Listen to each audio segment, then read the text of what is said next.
कधीच नाही चुकणार तुमचे फेवरेट टीव्ही शोज झी5 सोबत, तेही एकदम फ्री। आई आणि मंजू मामीचं माहित नाही, पण आज जर ते सामान परत गेलं नसतं ना, तर मीच या घरातून निघून गेलो असतो। आईने आज हद्द पार केली।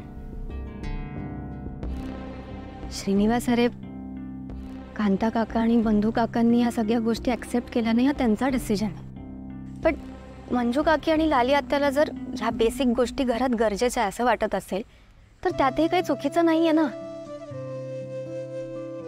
And frankly speaking, I don't think चारूच्या बाबांचंही काही चुकलं। आय मीन, त्यांनी जस्ट त्यांच्या बहिणीच्या आणि मुलीच्या सुखाचा विचार केला, दॅट्स इट। आणि चारू, तिचं वागणं, तिची पण बाजू घेशील तू? तिचं वागणं चुकीचं नाही वाटत आहे तुला? श्रीनिवास, अरे चारूचं प्रेम आहे तुझ्यावर। Everything is fair in love and war जे म्हणतात तेच। ती तिचं प्रेम मिळवण्यासाठी काही करू शकते।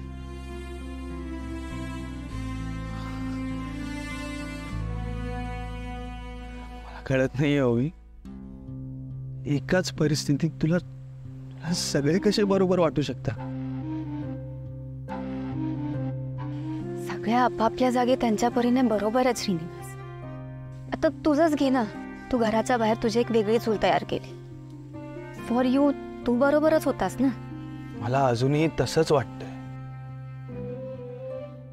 फक्त दादा मामाचा शब्द खाली पडू नये म्हणून मी गप्प बसलो। आणि तू,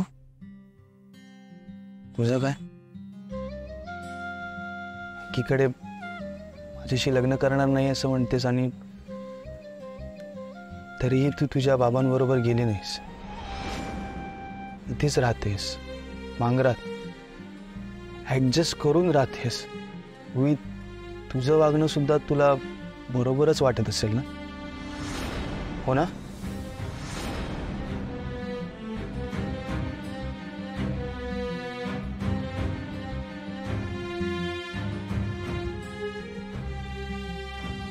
श्रीनिवास, मी दादा आणि मावशीसाठी इथे थांबले। मी त्यांना सोडून कुठेही जाणार नाही। हो, पण अजून किती दिवस? मला असं वाटलं होतं की 2-3 दिवसात आईला तिची चूक समजेल, ती दादा मामा आणि उमाईची माफी मागेल आणि त्यांना दोघांनाही घरात बोलवेल राहायला। पण नाही, दिवसेंदिवस आईचं वागणं अजून विचित्र होत चाललंय।